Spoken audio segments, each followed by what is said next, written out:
You ever wonder just what some black people mean when they use the term white supremacy? You ever ask them to clarify? What you usually end up getting is a typically incoherent discussion about how whites in power are secretly plotting to keep black folks oppressed. The evidence, they say, while not in your face, is apparent when you look at things like the police shootings, gentrification, the wealth and education gaps, etc. It all boils down to a bunch of disparities being used as proof of white supremacy at work. Basically, these people have a dogmatic belief in white supremacy. But what does that term mean exactly? A simple trip to Google will bring up this definition: white supremacy, noun.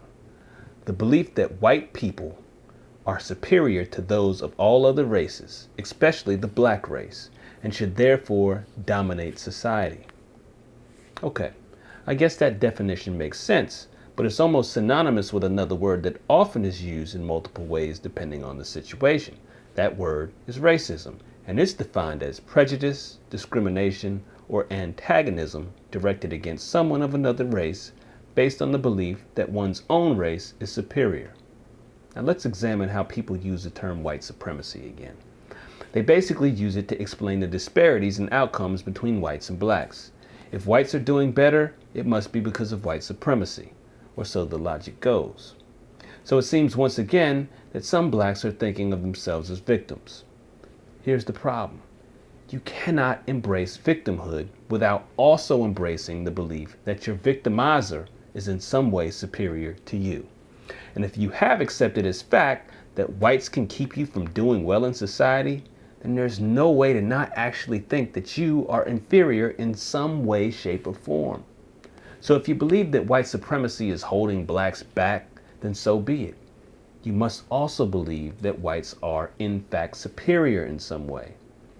But if you then argue that white supremacy isn't holding blacks back, then why mention white supremacy at all? So you can't have it both ways.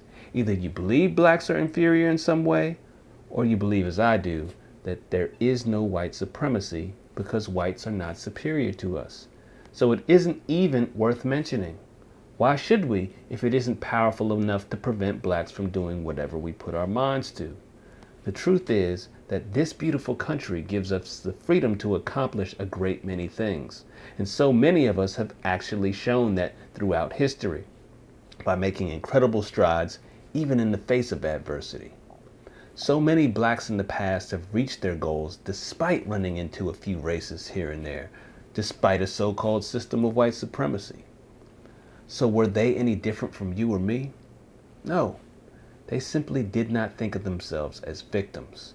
They kept moving forward knowing that if they worked hard, they could accomplish whatever they put their minds to. So the next time you hear someone blaming their failures or the failures of other blacks on white supremacy, ask them to simply consider culture. I'm She Brown. Please remember to like, share, subscribe, and comment. Thanks for watching, and I'm out. No more Yowza Bowser.